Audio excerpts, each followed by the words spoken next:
Bienvenidos a la edición central de MBD Noticias en esta tarde-noche fría y lluviosa aquí en la zona metropolitana. Y comenzamos a compartir las noticias, entre las que se destaca esta presentación del proyecto de rendición de cuentas del gobierno que se realizó ayer en la noche para su análisis en el Parlamento. La ministra de Economía y Finanzas, Azucena Arbeleche, junto a otros jerarcas de gobierno, entregó este documento con 459 artículos a la vicepresidenta en funciones, Graciela Bianchi.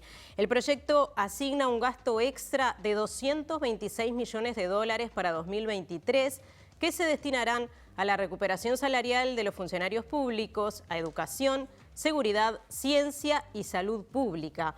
Pero como es costumbre en el articulado se incluyen otras disposiciones, entre las que se destacan la derogación de la llamada Ley de Medios, así como la reducción de tareas y plantilla del funcionariado de la Administración de Ferrocarriles del Estado. El desarrollo de esta noticia con muchísimas repercusiones y más en los siguientes titulares.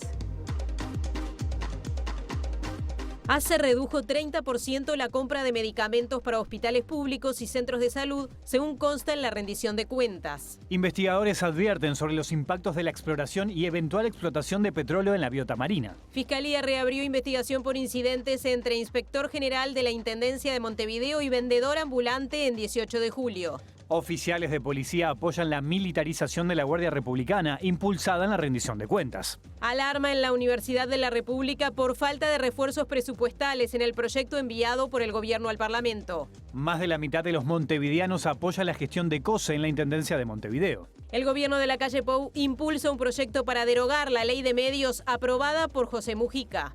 El médico Leonel Brioso atribuyó a intencionalidad política su cese en el Hospital de la Mujer. Refugios nocturnos completaron 3.800 cupos y quedaron personas durmiendo a la intemperie.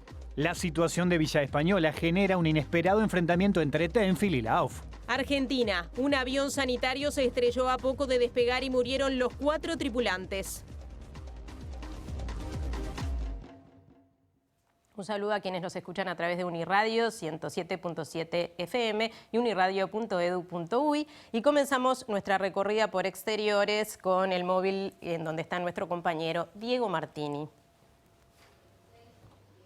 ¿Qué tal, Natalia? Muy buenas tardes para vos. Nos encontramos en ADUR, la sede de los docentes de la Universidad de la República, donde va a haber una conferencia en reclamo, de una alerta que entienden ante el pedido que hicieron. Recordemos lo que fue la rendición de cuentas, una rendición de cuentas que se calificó del oficialismo como la rendición de la educación, donde se previeron más de 40 millones para este rubro, pero un rubro cero para la Universidad de la República, de los 38 millones que pedían. Además, recordemos que se dieron 26 a lo que es la ciencia, la investigación, y un 80% de la investigación del país se genera acá en la UDELAR y no hay ningún rubro. Y además el adicional del Fondo de Solidaridad que se le brindaba a la UDELAR, se quitará y por ende también ahí habrá un recorte. Así que estaremos ampliando unos minutos nomás sobre este tema. Bien, muchas gracias, Diego. Estaremos atentos y nos vamos a otro punto de la ciudad con nuestra compañera Mariana Abreu. ¿Cómo estás, Natalia? El saludo para todos. Estamos en la Facultad de Arquitectura porque aquí el Centro de Estudiantes de Diseño y Arquitectura está organizando un conversatorio titulado Márgenes, Territorios en Conflicto, un espacio para debatir e intercambiar sobre diferentes megaemprendimientos que han sido promovidos los últimos años. Hablamos desde la isla artificial que se planteaba realizar frente a la Rambla Punta Gorda hasta lo que se plantea en el área del dique Mauá, esta terminal de ferries, y hay diferentes profesionales, autoridades, representantes de colectivos sociales aquí en la Facultad de Arquitectura debatiendo sobre estos emprendimientos que tienen múltiples consecuencias para el territorio, para lo social, lo económico, el ambiente. Así que en unos minutos nada más vamos a estar conversando sobre este tema.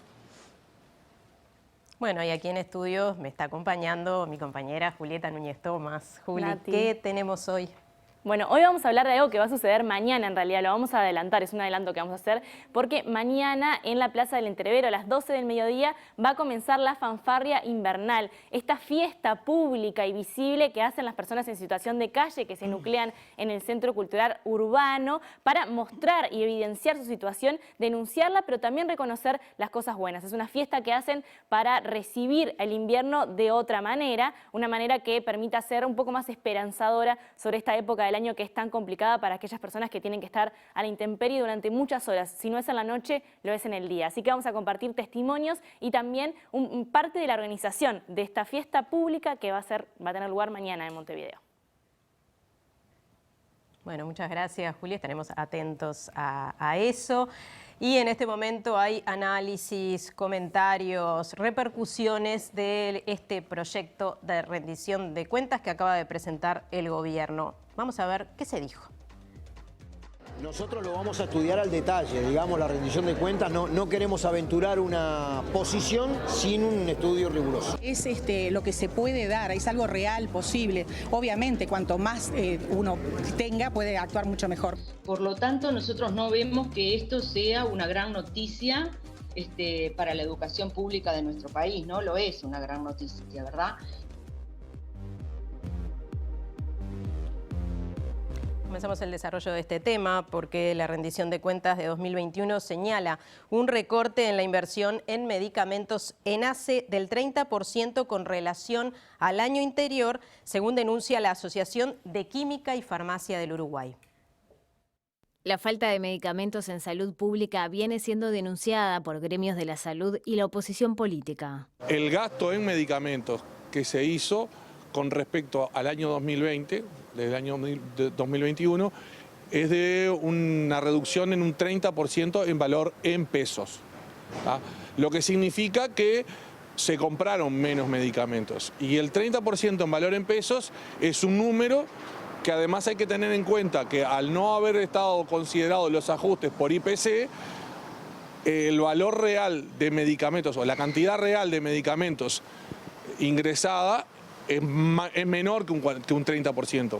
Probablemente ronden entre un 35 y 40% menos de medicamentos. Los colegas que trabajan en ACE veían que las compras de medicamentos estaban siendo restringidas y los stocks de seguridad que se manejan, stocks de contingencia que se manejan, todos se habían ido depletando a lo largo del año 2021. Ya sobre mediados del 2021, los stocks habían bajado de tal manera de empezar a aparecer algunos faltantes.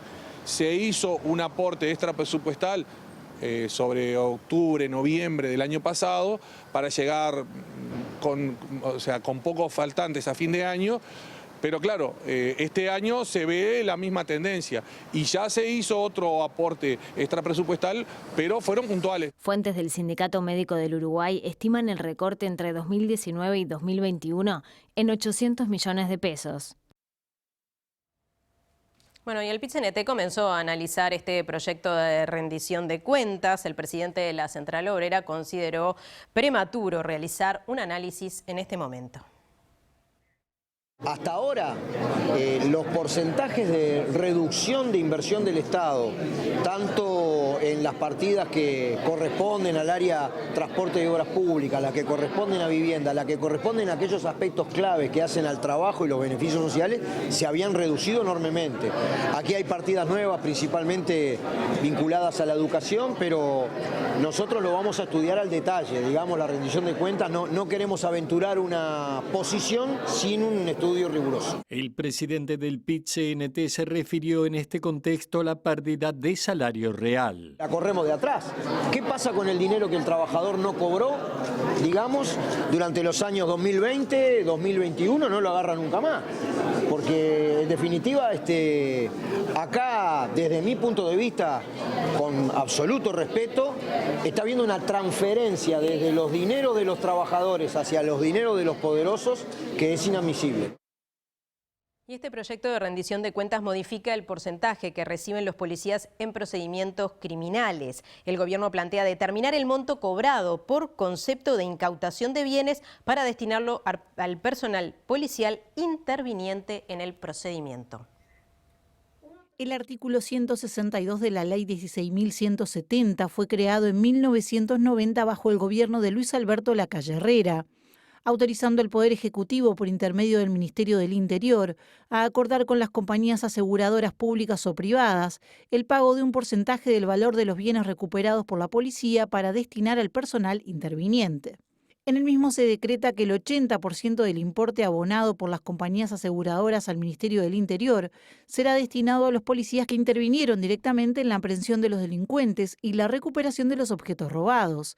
El restante 20% será percibido por la unidad ejecutora, Jefatura de Policía o Dirección Nacional, que llevó a cabo los procedimientos. En el proyecto de ley ingresado al Parlamento dentro de la rendición de cuentas, se establece en el artículo 93 la sustitución del artículo 162 de la Ley 16.170 por el siguiente. El Poder Ejecutivo podrá acordar, a través del Ministerio del Interior, con las compañías aseguradoras públicas o privadas el pago al Estado con destino a esa secretaría de un porcentaje del valor de los bienes recuperados por la policía y que encontrarán cubiertos por una póliza de seguro en ocasión que la justicia penal hubiere dispuesto la formalización de los autores, cómplices o encubridores de los delitos contra la propiedad. El Poder Ejecutivo determinará el importe que corresponderá del monto cobrado al personal policial interviniente en el procedimiento respectivo. La modificación deja sin efecto el porcentaje establecido, quedando en manos del Ejecutivo el importe para el personal interviniente. También en esta rendición de cuentas hay artículos que prevén la militarización de la seguridad pública. Un sector de oficiales de policía con cargos de poder desde este periodo de gobierno apoyan que la Guardia Republicana se militarice. Fuentes vinculadas a temas de seguridad informaron a MBD Noticias que el planteo de militarizar a la Guardia Republicana tiene el impulso de algunos policías de larga trayectoria que en los gobiernos del Frente Amplio fueron desplazados de cargos de jerarquía, a los que retornaron en este gobierno presidido por Luis Lacalle Pou, varios con antecedentes de trabajo en la ya desaparecida Guardia Metropolitana. El Cuerpo de Carabineros de Chile y la Gendarmería Argentina son ejemplos de lo que quieren estos policías para la Guardia Republicana, agregaron las fuentes. Para la Comisión Interamericana de Derechos Humanos, la militarización de la seguridad pública implica la atribución a las Fuerzas Armadas de roles que corresponderían a las fuerzas policiales civiles y el despliegue de operativos conjuntos entre las Fuerzas Armadas y las instituciones de seguridad estatales y municipales en distintas partes del país. La militarización de la Guardia Republicana, que pasa a ser considerada una fuerza intermedia, está prevista en el proyecto de rendición de cuentas, lo que alertó a personas especializadas en seguridad y derechos humanos. Varias de ellas recordaron que en el gobierno de Luis Alberto Lacalle, el ministro del Interior, Ángel Gianola, buscó crear una Guardia Nacional que finalmente no se concretó, que tuvo el rechazo de integrantes de las Fuerzas Armadas y de la propia policía. Que un porcentaje del valor de los bienes recuperados por la policía que estén asegurados y cuyos dueños sean imputados sea destinado a los policías que intervinieron en el procedimiento, alarma a activistas de derechos humanos y abogados que trabajan en estos temas. Consideran que esta medida puede provocar graves desbordes dentro del cuerpo policial.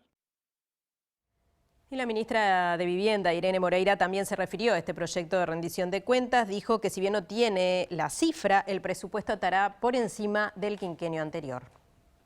Es lo que se puede dar, es algo real, posible. Obviamente, cuanto más uno tenga, puede actuar mucho mejor. Pero yo creo que ahí está el gran desafío, que con lo que los rubros que nos dan poder actuar y actuando como estamos haciendo, que la proyección nos está marcando que estamos caminando muy bien en ese sentido. ¿Cuánto es el crecimiento de la inversión en vivienda? No quiero decirte datos así en el aire, porque no los tengo ahora, no me gusta decir una cosa por otra, pero realmente vamos a estar con esa proyección que yo te digo, en lo que es las viviendas por parte del Ministerio de Soluciones Habitacionales, vamos a estar por encima de lo que se venía realizando en los quinquenios anteriores, sin contar obviamente con el Plan Avanzar. El artículo 206 de este proyecto plantea la derogación de la conocida o llamada Ley de Medios del año 2014. El diputado colorado Martín Melassi aseguró que no estuvo de acuerdo con este cambio por no considerarlo apropiado, ya que le parece aventurada la derogación. No comparto el hecho de derogar la Ley de Medios actual en la rendición de cuentas, porque si bien tiene varios artículos inconstitucionales, es una ley que brinda derechos y cuida de alguna manera a los niños, niñas y adolescentes. Nosotros en el proyecto de ley dejamos algunos de esos artículos por recomendaciones del INAU.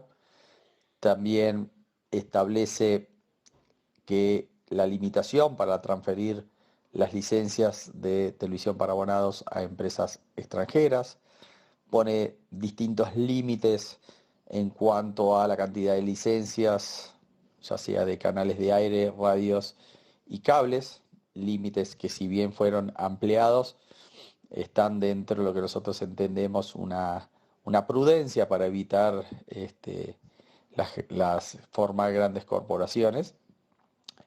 En ese entendido, entonces, no vemos con buenos ojos, vemos que es aventurero derogar la actual ley y de alguna manera no avanzar en el proyecto de ley de medios que está en la Comisión de Industria.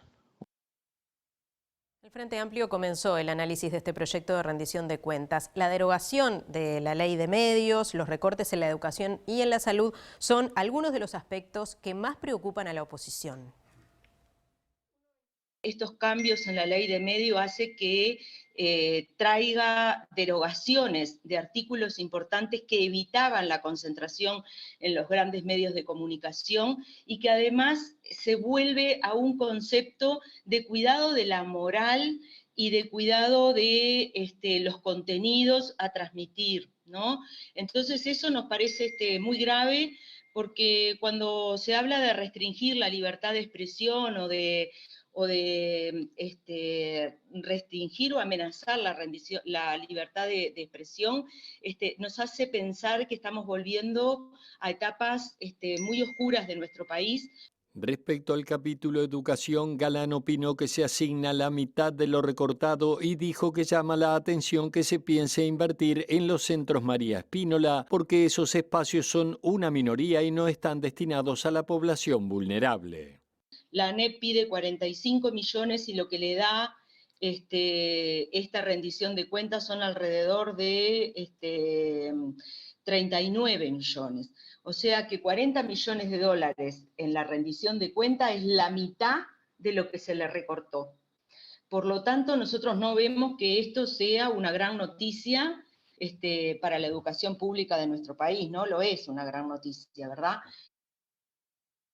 Por su parte, el economista Gustavo Buquet, docente de la Facultad de Información y Comunicación, aseguró que la propuesta de derogar esta ley de medios, la ley de servicios de comunicación audiovisual, favorece la concentración de medios en grandes operadores. La situación de hoy es que queda sin ningún límite a la concentración, es decir, no existe concentración ni en medios abiertos, ni en televisiones para abonados, ni en operadores para televisión para abonados. No quedan límites a la publicidad, o sea, no queda ningún tipo de regulación, ni siquiera si una licencia puede ser adquirida por una persona nacional o una persona extranjera. Eso es derogar la ley. Según Buquet, la concentración de medios de comunicación en grupos monopólicos afecta el derecho de las audiencias a estar informadas por distintas fuentes y también la libertad de expresión. Las personas tienen la libertad de informarse en distintos medios, esto tiene que ver con la diversidad, tanto cultural como plural, y está analizado en todas partes que cuanto más concentración hay menos diversidad, y menos derechos y menor cantidad de libertad de expresión. Si resulta que un medio tiene mucho más poder para generar su propia agenda, para presionar al poder, porque los medios no son ajenos de las presiones al poder, y bueno, pero esto es una situación donde nos quedamos sin marco legal.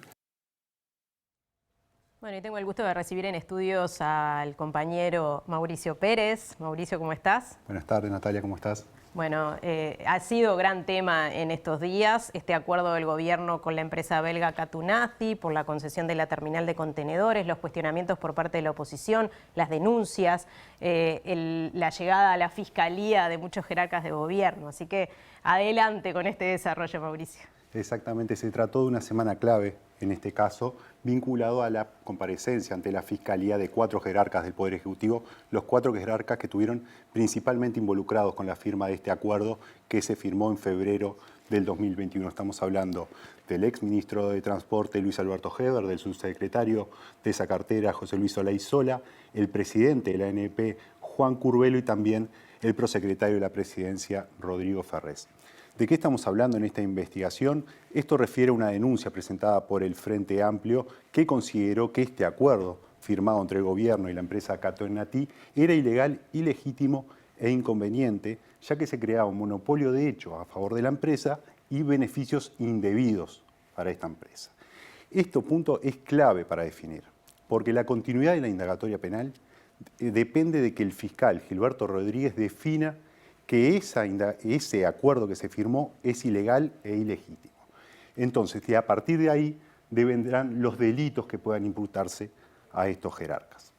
La comparecencia de estos jerarcas arrojó distintas versiones sobre lo que fue el acuerdo en comparación con lo que es el análisis global de las versiones que han aportado en distintas etapas de este proceso. Por ejemplo, el ministro Luis Alberto Heber declaró en agosto del 2021 ante el Parlamento de que tenía 4 consultas jurídicas que avalaban la firma del acuerdo, pero en esta instancia, en Fiscalía, el prosecretario Rodrigo Ferrés alegó que este acuerdo se firmó sin consultas jurídicas y que él asumió la competencia de asesorar al Poder Ejecutivo. Yo noté enseguida, me di cuenta de que una serie de reclamos que la empresa hacía tenían asidero porque yo veía otra empresa que prestaba los mismos servicios, pero que no tenía un título habilitante de la Ley de Puertos, que es la única que establece cómo se pueden prestar los servicios en el puerto de Montevideo. Entonces yo veía que había otra empresa que no tenía un título habilitante de la Ley de Puertos, sino que funcionaba bajo un decreto de almacenaje, de naturaleza tarifaria, y para mí eso, como abogado, enseguida era ilegítimo. El reclamo de la Terminal Cuenca del Plata, Sociedad Anónima, que además el Estado uruguayo es dueño en el 20% de las acciones, era legítimo, era verosímil, porque denunciaba una situación en las áreas públicas de contenedores, no me refiero a otro tipo de cargas, sino solo de contenedores, donde esta otra empresa estaba prestando el mismo servicio que TCP sin un título habilitante de la Ley de Puertos como lo marcaba la ley. En este caso, el presidente de la ANP, Juan Curbelo, declaró en Fiscalía que Montecom operó durante varios años en forma irregular, por lo cual ameritaba la firma de un acuerdo y una negociación con la empresa Cato-Enatí, que esa situación se corrigió en 2016 y que a partir de ese momento se firmó una concesión por 2 áreas del puerto para la empresa Montecom, por lo que actualmente está operando bajo un marco legal adecuado. En esa es una pequeña contradicción con relación a Ferrés, ya que hoy día, según las declaraciones del propio Curbelo, la empresa Montecom está operando dentro de un margen de legalidad. En su momento y en declaraciones ante la Fiscalía, Curbelo, que es vocal de la ANP desde el año 2017, aseguró que no denunció y no se pronunció sobre estas irregularidades en Montecom en forma oficial ante el directorio de la ANP por lealtad institucional y previendo de que sus palabras pudieran ser utilizadas en un juicio internacional de la empresa, el juicio por $1.500 millones que la empresa amenazó y que no se llegó a consolidar en los papeles en el inicio de un juicio formal contra el Estado. Pero la presencia de Curbelo es clave en cuanto a cómo fue el trámite del proceso administrativo en la ANP referido a si existió un asesoramiento o no del directorio. Esa es una de las partes que está investigando la Fiscalía, si efectivamente debió consultar Curbelo al directorio y que el asesoramiento preceptivo al Poder Ejecutivo debía realizarlo el directorio, o si, como aconteció en esta oportunidad, el presidente tenía esas atribuciones. En Fiscalía, Curbelo reafirmó que él estaba en condiciones de asesorar al Poder Ejecutivo como presidente de la ANP. el asesoramiento que yo llevé adelante durante todo ese tiempo estuvo regido por ese parámetro de confidencialidad, y le reitero, a medida que se iban discutiendo los distintos aspectos, yo iba dando mi opinión como presidente de la ANP. Estoy absolutamente convencido del punto de vista jurídico que el asesoramiento que se hizo es el asesoramiento conforme a derecho, que en ningún lado dice que el asesoramiento tiene que ser a través del directorio. Esta postura de Juan Curbelo se contradice con lo que el propio Curbelo firmó en el año 2021 cuando asesoró al Ministerio de Transporte y Obras Públicas en un documento donde estableció que el asesoramiento debía ser parte del directorio, y también con informes internos de la ANP, por ejemplo, el del director de Jurídica, Edgardo Amosa, que señaló que el asesoramiento era del directorio de la ANP, pero que se contradijo en Fiscalía y aseguró que el presidente podía realizar esta tarea. En este marco de lo que es la investigación que se está realizando en Fiscalía, se presentó un informe jurídico por parte del abogado Adrián Gutiérrez a pedido de los denunciantes, donde fundamentan lo que son los aspectos de la denuncia contra Catón Natí, y particularmente contra la actuación del gobierno en Catón Natí, que es efectivamente lo que se está investigando. Adrián Gutiérrez consideró dos aspectos claves, Natalia. Uno, que se conformó un monopolio de hecho con las concesiones que se brindaron a Catón Natí, que también el asesoramiento debió darlo el directorio de la ANP y que no valía argumentar el hecho de la confidencialidad de esta investigación, y también un punto sustantivo de la investigación refiere a si este acuerdo firmado con Catón Natí es una prórroga del acuerdo vigente o un nuevo acuerdo. En caso de ser una prórroga, la legalidad estaría salvada. En caso de ser un nuevo contrato con nuevos beneficios, con nuevas potestades para la empresa, se debería haber realizado una licitación y un proyecto de ley para garantizar este proyecto. Esos son los aspectos claves que tiene que analizar el fiscal Gilberto Rodríguez al momento de definir si este acuerdo es ilegal, ilegítimo e inconveniente para el Estado uruguayo, y así poder disponer algún pedido de formalización. Pero una de las contradicciones que sí surgieron más patentes durante la investigación refirió a los motivos por el cual se decidió acceder a prorrogar el contrato con Catón Natí por 50 años. En su momento, el presidente de la República dijo que era por motivos del acuerdo extrajudicial, por así decirlo, que se firmó con la empresa. Heber refirió a que estos 50 años se dieron exclusivamente por la inversión que aceptó hacer la empresa. Veamos esa contradicción. Ustedes saben que nuestro país estaba por enfrentar un juicio inminente de 1.500 millones de dólares en la terminal Cuenca del Plata. Un arduo trabajo del prosecretario de la Presidencia, del ministro de Transporte, del presidente del puerto y tantos otros funcionarios del gobierno cerró un acuerdo con Catón Natí, que no solo desiste del juicio, sino que además se compromete a invertir 460 millones de dólares, además de proceder a una rebaja importante en lo que hace a las tarifas. Una cosa es el juicio, como eliminábamos, y otra cosa era la inversión. Porque si me van a poner 455 millones de dólares, que es la mayor inversión en la historia del Uruguay en el puerto, naturalmente tenemos que dar algo. Los 50 años no se dan por el juicio, los 50 años se dan por la inversión.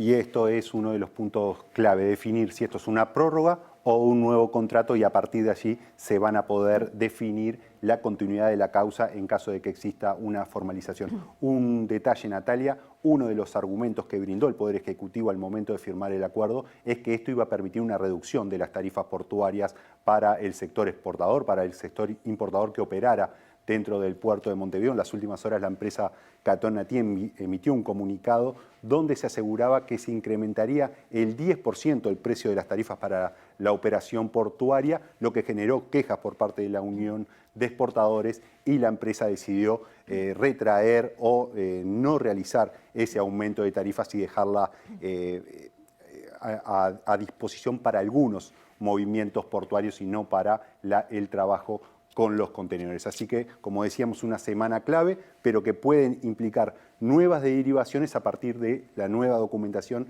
y los nuevos testimonios que se presentaron en la causa. Muchas gracias, Mauricio. Clarísimo, un tema que es complejo, pero lo explicaste muy bien. Correrá mucha agua en este puerto seguramente a partir de ahora y seguiremos analizando este tema. Gracias. Por favor, gracias.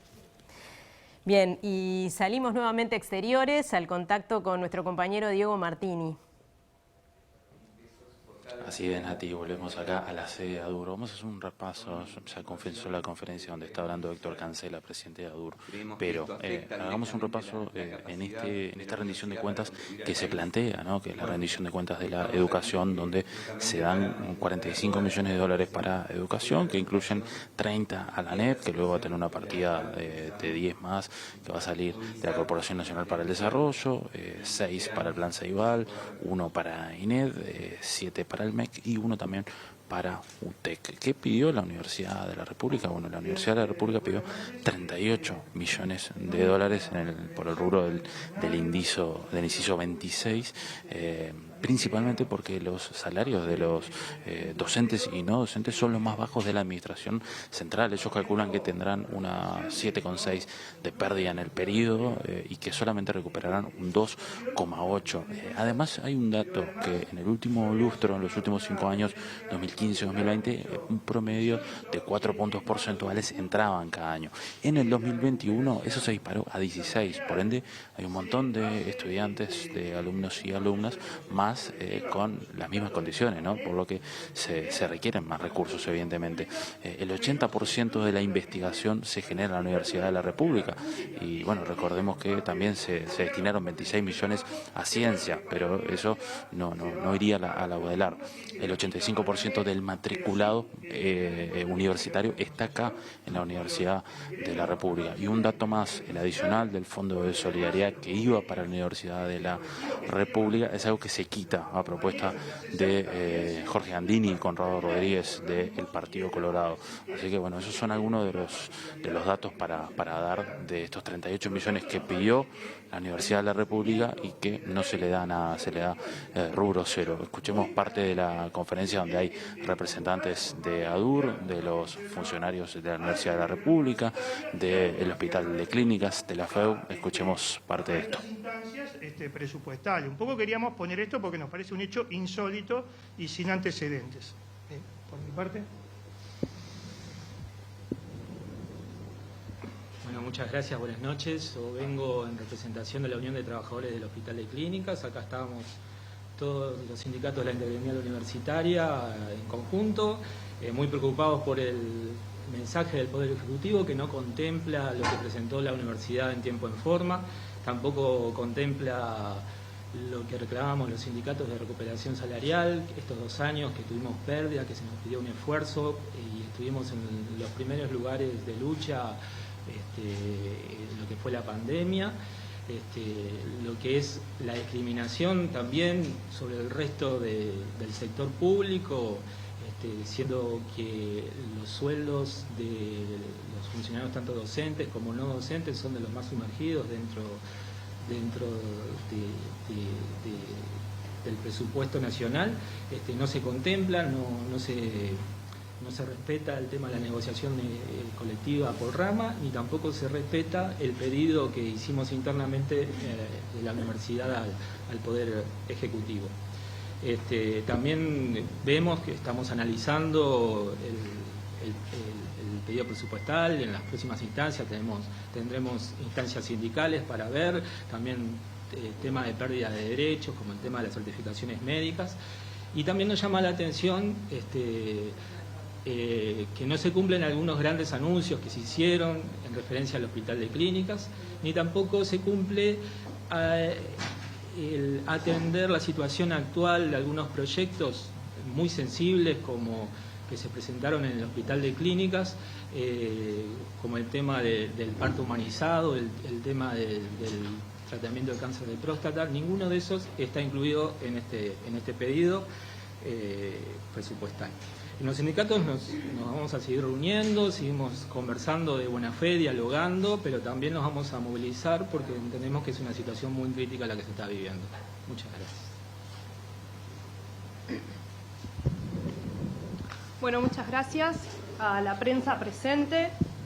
En nombre de la Federación de Estudiantes Universitarios del Uruguay y también de la Intergremial, nos sumamos a las palabras que han expresado los demás gremios universitarios y consideramos que este es un buen momento, primero que nada, para hablarle a la ciudadanía, a nuestro país, decirle que la Universidad de la República, con la rendición de cuentas pasada y el presupuesto universitario, ha desarrollado políticas a nivel nacional dentro del Hospital de Clínicas para atender la salud de toda nuestra población, como mencionaba el compañero recién de UTHC, la unidad de cirugía ambulatoria, la atención al ACV, el Instituto de Vacunas y la atención al cáncer de mama. Pero además ha desarrollado y fortalecido carreras universitarias de grado y de posgrado a nivel de todo nuestro territorio nacional, desarrollando el conocimiento. Allí estábamos viendo entonces esta conferencia de prensa de los gremios de trabajadores, de funcionarios de la Universidad de la República, y vamos a cambiar de tema.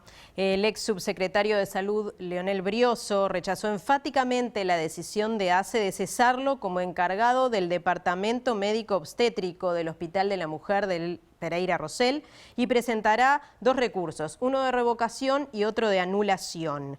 El médico ginecólogo y profesor titular de Facultad de Medicina recibió el apoyo del equipo docente de la unidad docente asistencial de la maternidad del Hospital Pereira Rosell y aseguró que su despido fue motivado por sus convicciones políticas.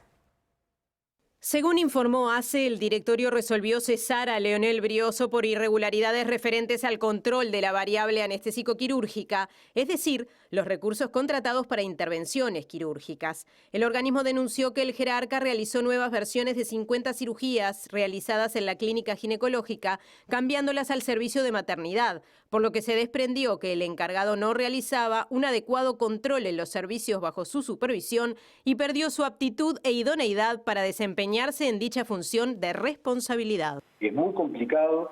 Yo pedí en múltiples oportunidades desde que me hice cargo del servicio que me dieran instrucciones precisas que nunca me fueron dadas por la dirección, nunca hubo ninguna instrucción por escrito y entonces bien tengo derecho a pensar de que hay una intencionalidad en esta situación que se plantea. Se toma una decisión de esta magnitud sin haberle dado vista a una persona que accedió a ese cargo por concurso público y abierto.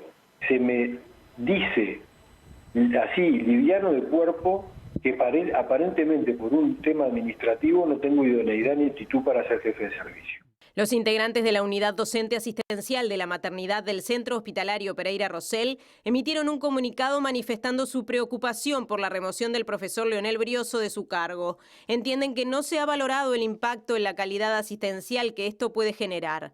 Queremos expresar nuestro apoyo al profesor Brioso en su tarea hasta el momento, habiendo sido constante su labor de liderazgo en todo el proceso asistencial de esta unidad, destaca el comunicado.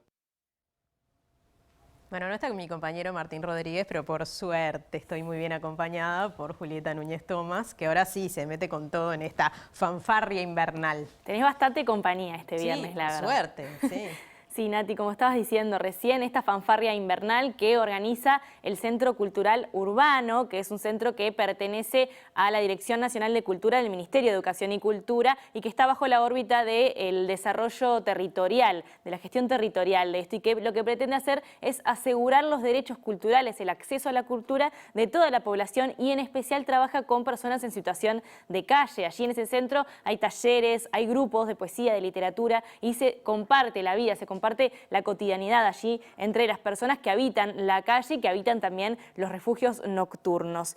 Hace 8 años comenzaron a hacer esta fiesta pública abierta que es la fanfarria invernal y la hacen justamente en invierno porque el invierno tiene determinadas características que evidentemente afectan a las personas que están en situación de calle. A raíz de la creación de esta fiesta que es la fanfarria invernal, ellos y ellas crearon un manifiesto, el manifiesto fanfárrico, que explica un poco el porqué de esta celebración, de esta forma de recibir el invierno para poder también atravesarlo. Voy a leerles un fragmento de este manifiesto fanfárrico antes de compartir directamente las entrevistas y sus voces explicando sobre esto. Dice que hoy en invierno desde este lado del planeta proclamamos que se puede llegar a un lugar calmo y tibio donde nuestros cuerpos y alma y huesos estén agradecidos. Proclamamos la obligación, el deber de ser felices. El frío nos recuerda que no hay conformación posible, que no hay quietud posible y que el calor generado junto al otro hoy nos recuerda y nos confirma que se puede y que se debe caminar. Vamos a escuchar ahora las palabras, por un lado, de Fernanda Frugoni, que es coordinadora del Centro Cultural Urbano Sur, y de Gustavo Pena, que es participante de este espacio. Esta es la 8ª fanfarria, nos va a encontrar el 2 de julio, el sábado, mañana a las 12 del mediodía, en la Plaza del Entrevero. Ahí vamos a estar un rato. Ya les digo, diferentes organizaciones, instituciones, colectivos, programas y demás. Después vamos a hacer un desfile por 18 de julio hasta la Plaza Cagancha. Ahí vamos a leer, y esto es sumamente importante, el manifiesto fanfárrico, que es una proclama poética. La intención es dejar de ser invisibles. Los que estamos en calle y refugios somos prácticamente invisibles. Cuando los medios nos nombran es por cosas negativas y nosotros tenemos muchas capacidades para trabajar y exponer. Entonces la fanfarria, ese es el momento. 2 años de aislamiento de toda la sociedad. Volver a encontrarnos todos, eso hace que sea todo distinto. Lo estamos extrañando.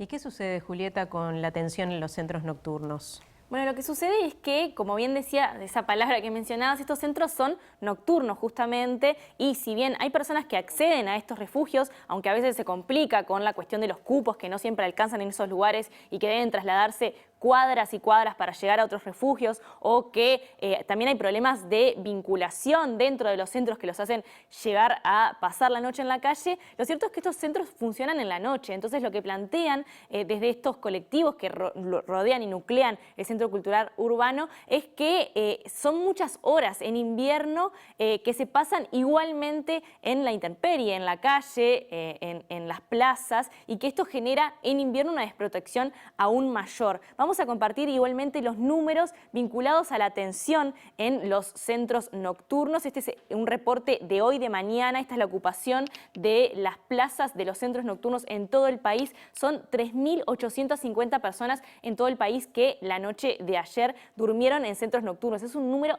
enorme y estas son solamente las plazas ocupadas. Hay que tener en cuenta que también hay mucha gente que o no logró entrar o por una razón u otra siguió durmiendo en la calle. Esta es una parte de la magnitud que tiene el problema de la gente sin hogar en nuestro país. Vamos a compartir ahora, para finalizar, las palabras de María Rubí Márquez, que ella nos hablaba sobre las problemáticas asociadas a la vida en los refugios nocturnos, a la vida en situación de calle, y también por qué a partir de esa experiencia es que es necesario hacer una fanfarria invernal.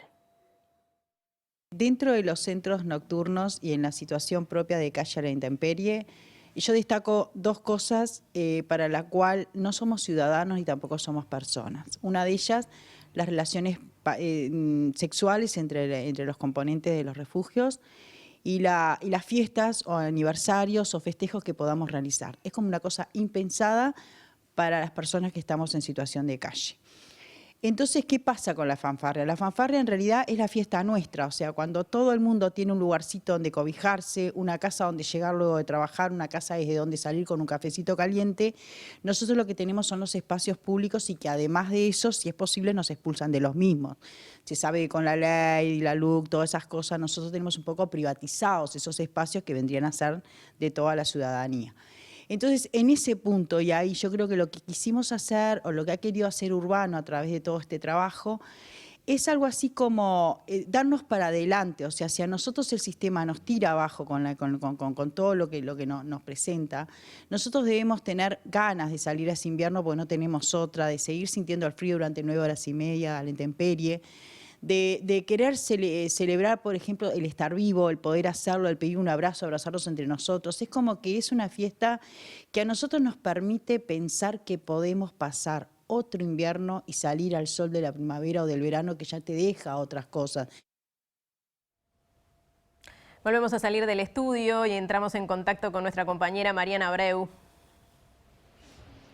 Natalia, como dijimos, estamos en la Facultad de Arquitectura. Aquí el Centro de Estudiantes de Diseño y Arquitectura organizó un conversatorio titulado Márgenes, Territorios en Conflictos. Es un conversatorio que tiene que ver con intercambiar y debatir sobre diferentes mega emprendimientos que hay proyectados para la costa de nuestro país, para la franja costera, desde la isla artificial enfrente de Punta Gorda, una iniciativa que, bueno, todavía no sabemos si se va a concretar o no. Y otra de las iniciativas en Montevideo es la proyección de una terminal de ferries y también de cruceros en el área del dique Mauá. Vamos a hablar con una de las organizadoras de este evento, del Centro de Estudiantes de Arquitectura, María Clara Sala, que es estudiante justamente de esta casa y además delegada del centro. Clara, ¿por qué decidieron hacer esta convocatoria? Bueno, en primer lugar, claramente no somos los primeros y esperamos no ser los últimos en establecer estas discusiones o en generar estos espacios, ¿no? Nuestra idea en realidad fue buscar que la Facultad de Arquitectura fuera un espacio más de discusión y en el cual dentro del ámbito académico se empezara a hablar conscientemente sobre estos temas y además a generar discusiones que sean abiertas a la comunidad toda y a cualquiera interesado en venir a escuchar y a dar su opinión. Variado el plantel que eligieron para el día de hoy, ¿no? Autoridades, representantes de la sociedad civil, académicos, ¿quiénes participan?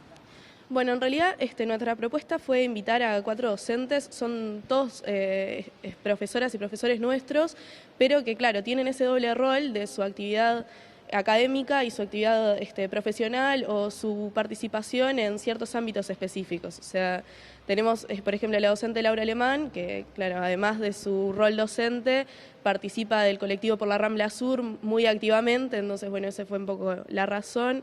Mercedes Medina, que está en la maestría de manejo costero, Luis Orelloni, que está en la Intendencia, y el ex docente Eduardo Brenes, que más que nada lo invitamos por su manejo en temas vinculados al agua y esos temas.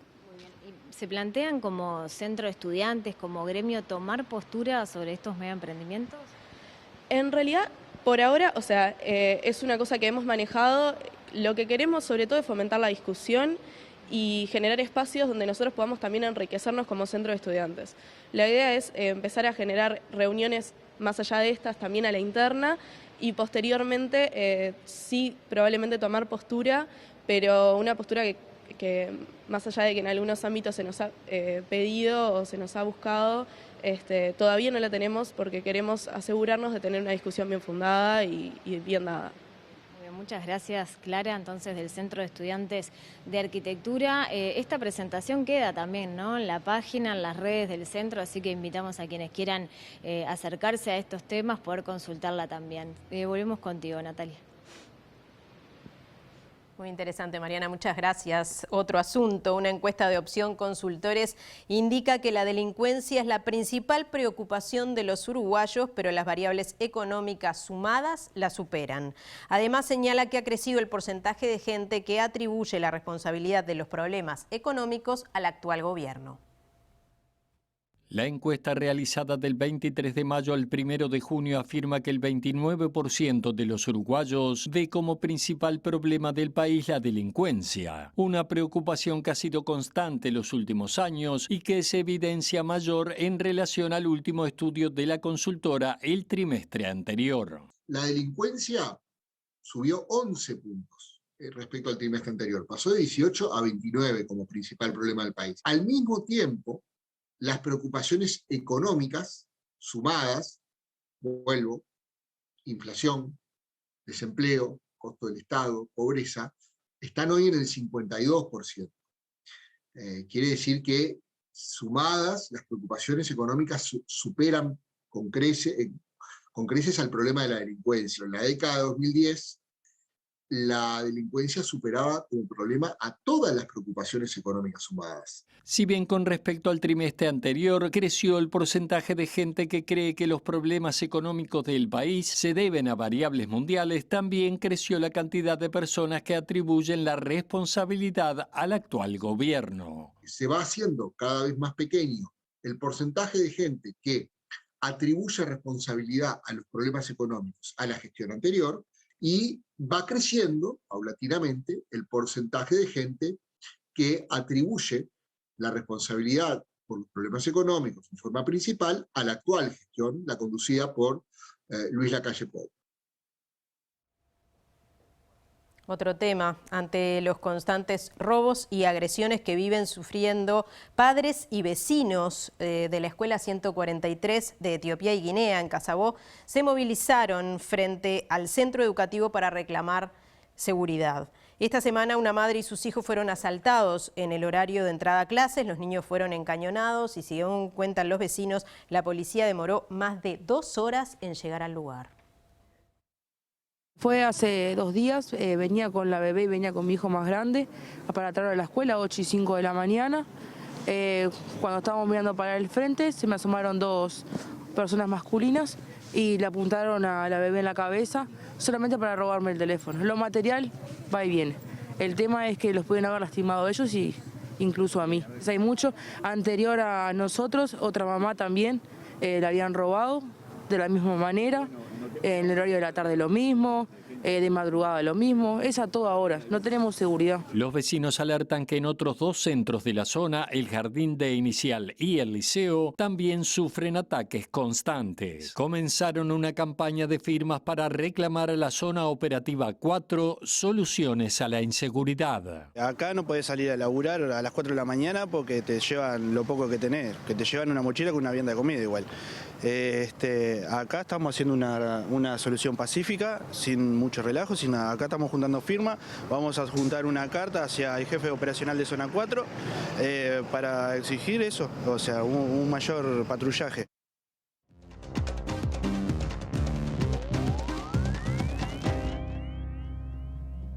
¿Qué tal? Abrimos el capítulo internacional con la guerra en Ucrania. Antes de ir al terreno de la guerra propiamente dicho, hay que decir que el presidente Volodymyr Zelensky urgió a la Unión Europea para que acepte a su país dentro de la Unión, pero la presidenta del Consejo Europeo, Ursula von der Leyen, advirtió que ese va a ser un proceso largo y que Ucrania va a tener que revisar muchas cosas, entre otras las leyes anticorrupción, porque es un problema engendrado desde hace mucho tiempo en ese país. Por otro lado, Estados Unidos anunció que va a fortalecer el envío de armas, de sistemas nuevos de defensa antiaérea, también proyectiles para los sistemas HIMARS, y mientras tanto en la guerra hoy fue bombardeada una localidad cercana al puerto de Odessa, donde hubo 21 muertos por ahora, y también las tropas rusas están quedándose prácticamente con todo el Donbass, ya que están a un paso de quedarse con la ciudad de Lysychansk, la última gran ciudad que dominan los ucranianos.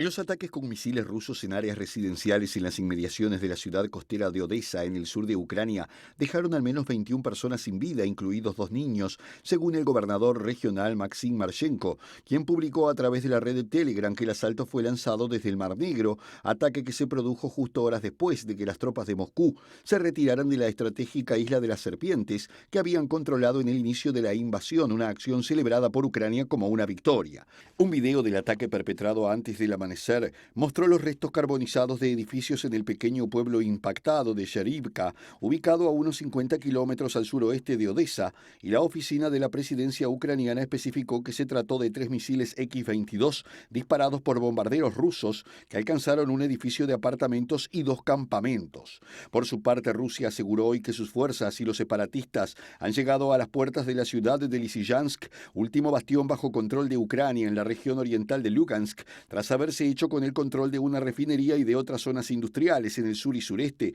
según lo señaló el portavoz del Ministerio de Defensa ruso, Igor Konashenkov, en su parte bélico matutino. Los rusos también realizan operaciones de asalto con el objetivo de bloquear el apoyo logístico de las unidades ucranianas en la zona, en su pretensión de hacerse con el control total sobre las regiones de Lugansk y la vecina Donetsk para establecer un corredor que les permita unir esa franja con las áreas del sur que ya controlan y la península de Crimea ocupada desde el 2014.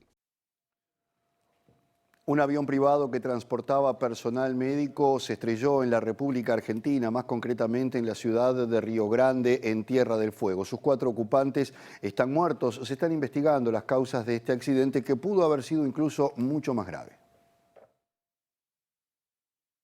El avión había despegado a las 8:45 del aeropuerto de San Fernando en la provincia de Buenos Aires y había hecho una escala en Comodoro Rivadavia antes de dirigirse a la segunda ciudad más importante de Tierra del Fuego. Según informaron fuentes oficiales, se trata de un avión Learjet 35A operado por la empresa Flying America Sociedad Anónima que se estrelló a las 14:17 y que antes de dirigirse a Río Grande dejó a un bebé de 4 meses junto a su madre, y cuando intentaban regresar a Buenos Aires se produjo la caída de la aeronave que explotó y chocó contra una oficina meteorológica. Las autoridades explicaron que el avión se accidentó durante la carrera de despegue, cuando aparentemente el motor izquierdo de la nave sufrió un desperfecto, ocasionando que se cayera de costado, falleciendo el piloto, el copiloto y 2 integrantes del cuerpo médico que habían llegado hasta la ciudad austral contratados por una empresa de salud. La empresa privada que operaba la aeronave y que tiene su base en el aeropuerto de San Fernando, en el norte de la provincia de Buenos Aires, informó a través de la página web que, operando desde los principales aeropuertos del país, Flying America realiza vuelos nacionales como vuelos internacionales, siempre manteniendo los más altos estándares de seguridad y calidad, y argumentó que el mantenimiento cumple con todas las normas nacionales e internacionales y con inspecciones periódicas que aseguran un perfecto funcionamiento.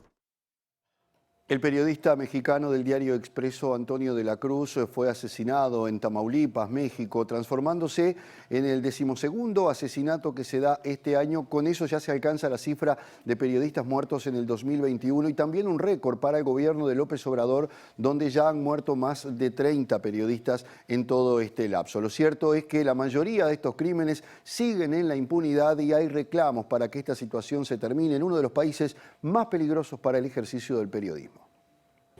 No se mata la verdad matando periodistas y hoy estamos exigiendo esa justicia. Al grito de "no se mata la verdad", periodistas y comunicadores de México se movilizaron este jueves en Tamaulipas para exigir justicia por el asesinato de su colega Antonio de la Cruz, reportero del diario Expreso, baleado este miércoles enfrente de su domicilio. Un grupo de periodistas se concentró en el Congreso local, otro en la zona sur de la ciudad y otro en el centro de Tamaulipas para marchar hacia el Palacio de Gobierno y entregar una carta en la que exigen el pronto esclarecimiento del crimen y protección para la familia de la víctima, que eleva a 12 el número de periodistas asesinados en lo que va del año, cifra que supera ya los casos de 2021. Más de 30 periodistas fueron asesinados desde que Andrés Manuel López Obrador asumió la presidencia en 2018, según la organización de derechos humanos Human Rights Watch, consignando que la mayoría de los crímenes quedan impunes y que en muy pocos casos son condenados.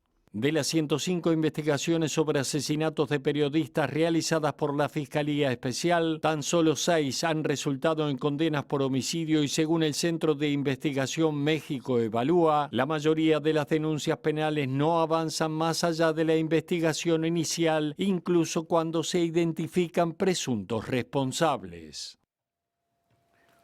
Y una noticia agridulce para terminar la semana. La empresa suiza Barry Callebaut, que tiene la planta más importante de producción de cacao del mundo en Bélgica, ha cerrado por la presencia de salmonela. Esta empresa se dedica no solamente a esta producción, sino que además provee a la mayor cantidad de firmas famosas en el mundo de chocolate del elemento básico, el cacao y toda su producción. Está en suspenso por ahora. La compañía suiza comunicó este jueves que ha interrumpido sus trabajos y la distribución de todos los chocolates producidos allí después del 25 de junio como medida adicional de precaución y anunció que procederá a una limpieza completa de la planta y que una vez que todas sus líneas de producción hayan sido desinfectadas, reanudará el proceso. La empresa precisó que ha podido identificar que la lecitina, un emulsionante, fue la fuente de contaminación y que todos los detalles de la investigación que realizó han sido comunicados al organismo encargado de la seguridad alimentaria en Bélgica, donde se encuentra la planta, considerada la mayor del mundo en su tipo, que no produce chocolates destinados a la comercialización directa a los consumidores. El grupo Barry Callebaut abastece de cacao y preparados a base de chocolate a numerosas empresas de la sección de alimentos y en particular a grandes marcas del sector de chocolates como Hershey, Mondelez y Nestlé, y emplea a más de 13.000 personas en más de 60 unidades de producción en todo el mundo. En abril, la Agencia Belga de Seguridad Alimentaria ya había ordenado el cierre de otra marca gigante del sector de chocolates, Kinder, del grupo italiano Ferrero, por un brote de salmonela, un tipo de bacteria que puede causar síntomas como diarrea, fiebre y calambres estomacales y que es una de las infecciones de transmisión por alimentos más comunes. Bueno, llegamos al final del primer bloque, vamos a una tanda y volvemos con más información.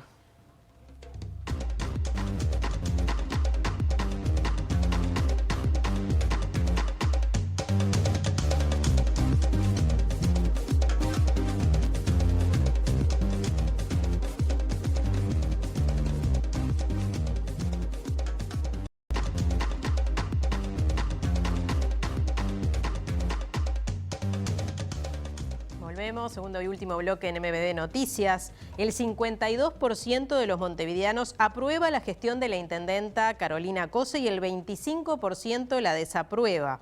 El 13% ni aprueba ni desaprueba y 1 de cada 10 no opina sobre su desempeño. El dato lo publicó ayer Cifra, que también consignó un aumento de 5 puntos porcentuales con respecto al sondeo de marzo. En la serie histórica de Cifra, la intendenta registró en marzo de 2021, a poco de asumir, 62% de respaldo. Desde entonces bajó lentamente hasta septiembre, luego subió hasta lograr un pico positivo de 59% a fines de año y volvió a bajar hasta 47% en marzo de este año. En la zona costera, de Avenida Italia hacia el sur, 40% aprueba y 36% no, mientras que en la zona central de la ciudad y en la periferia, más de la mitad respalda a la jefa comunal y solo un cuarto desaprueba. Otro asunto, el presidente de la Mutual de Futbolistas, Diego Scotti, consideró que los derechos de televisación y la lucha de poder son los temas de fondo de los hechos de violencia ocurridos en Villa Española, por lo que los jugadores decidieron paralizar la fecha del fútbol local. Pasa por amenazas, ¿no? Amenazas de muerte, situaciones muy complejas, ¿no? Que no le dan al futbolista obviamente no le da la tranquilidad para desarrollar su actividad como corresponde. Ya uno está pensando en cosas que te pueden pasar. Entonces, bueno, se cruzó una línea, ¿no? Que no se puede permitir. Y obviamente desde nuestro lugar, obviamente ya le hemos trasladado el tema a las autoridades. Nos han transmitido que está apareciendo gente que no apareció en otro momento, como nos pasó a nosotros en la Mutual. Apareció gente que la verdad no la habíamos visto. Entonces pasa lo mismo acá. Bueno, lo que acá se tiene que decir, como bien tú decías, Federico, en el inicio, es que se investigue a fondo y bueno, y que haya sanciones, se tomen medidas drásticas con los actores que tengan que ver con la violencia, ya sea a nivel de la justicia, ya sea a nivel de los tribunales, de la AUF.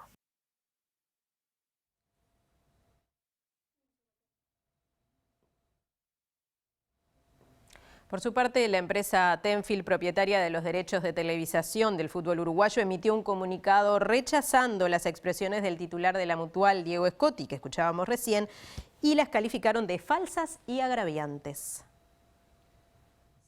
El comunicado fue publicado hoy a través de redes sociales de la empresa a raíz de las declaraciones de Scotti. Según la empresa, se vincula desacertadamente la intervención en Villa Española y los hechos de violencia denunciados con la denuncia de compra de votos en la elección de Ofi e inconvenientes en las elecciones de la Mutual, intentando vincular esto con Tenfield y al contrato que da los derechos de televisación hasta 2025. Tenfield desmiente y rechaza las acusaciones falsas e infundadas del señor Diego Scotti, quien abusa de la posición institucional que ocupa, lanzando acusaciones temerarias que pretenden generar violencia contra la empresa. En vez de velar por los futbolistas de la Mutual, a los cuales se debe y para lo que cobra un sueldo importante, opta por realizar acciones en forma insistente para perjudicar la legítima relación contractual de Tenfield con la AUF. Por último, el comunicado señala que no se tolerarán más agresiones recibidas de parte de Scotti y sus cómplices y anuncian que se presentarán acciones civiles y criminales para que sea la justicia la que determine sus responsabilidades.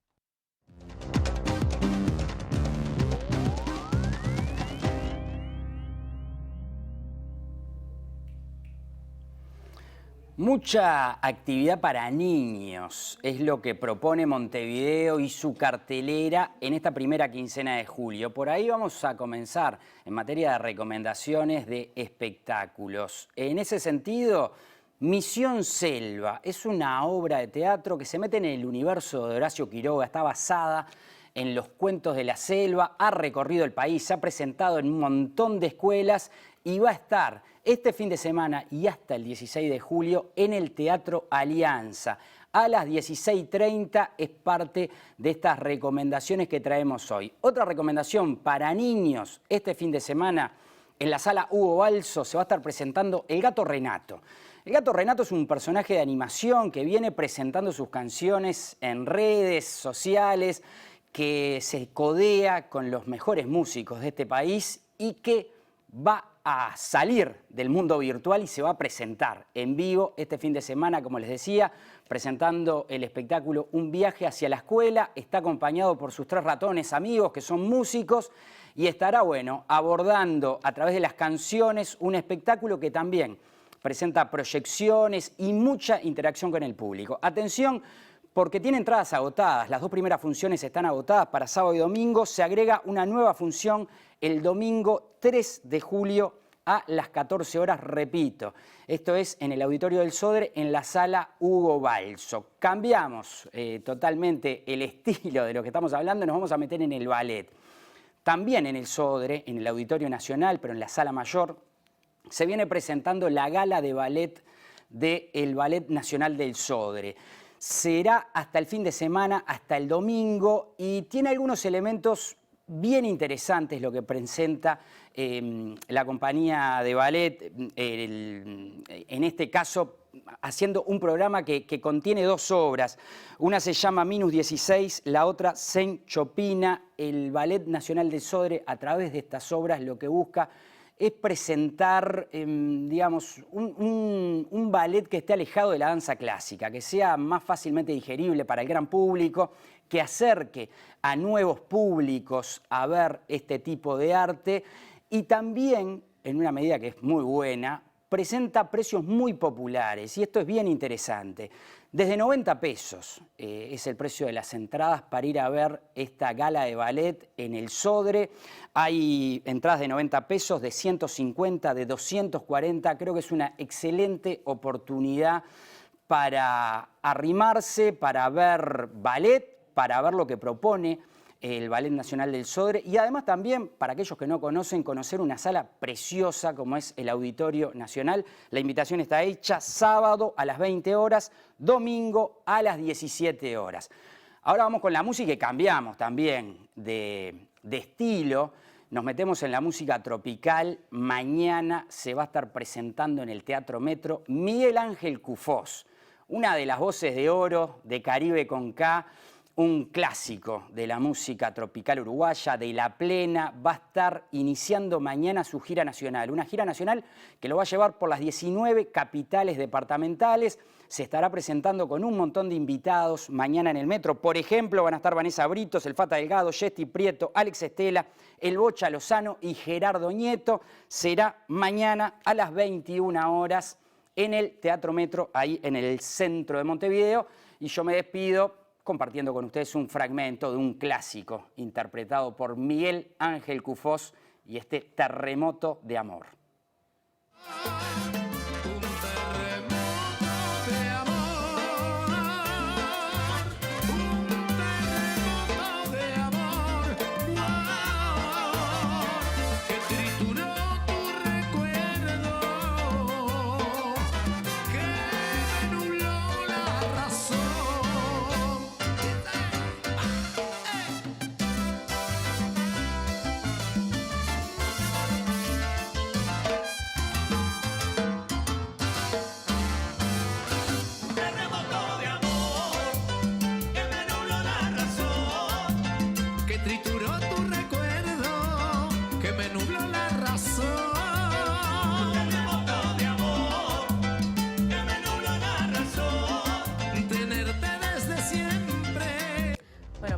De esta variada agenda cultural tenemos que saber cómo va a estar el tiempo, a ver si va a seguir esta lluvia y este frío que estamos sintiendo por aquí en la zona metropolitana. Vamos a ver entonces los datos del tiempo. Mañana sábado 2 de julio, una mínima de 6 grados y una máxima de 14, pero se van las lluvias y vuelve a aparecer el sol. El domingo también, una mínima de 1 grado, atención, y una máxima de 16. Y el lunes 4 de julio, nuboso, mínima 6 grados, máxima 16. Nosotros nos vamos, ya está pronto nuestro compañero Wilmar Amaral porque se viene Lado B con el humorista y actor Jorge Esmoris. Nos reencontramos el lunes a las 19 horas. Que pasen muy bien, los dejamos con los titulares.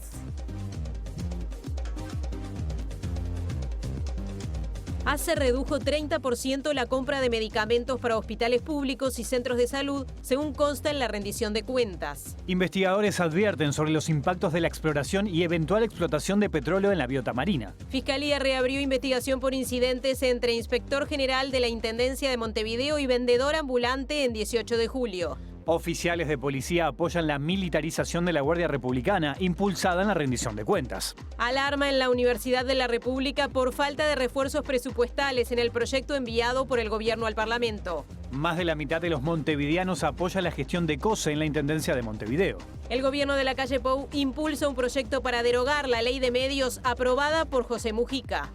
El médico Leonel Brioso atribuyó a intencionalidad política su cese en el Hospital de la Mujer. Refugios nocturnos completaron 3.800 cupos y quedaron personas durmiendo a la intemperie. La situación de Villa Española genera un inesperado enfrentamiento entre Tenfield y la AUF. Argentina, un avión sanitario se estrelló a poco de despegar y murieron los 4 tripulantes.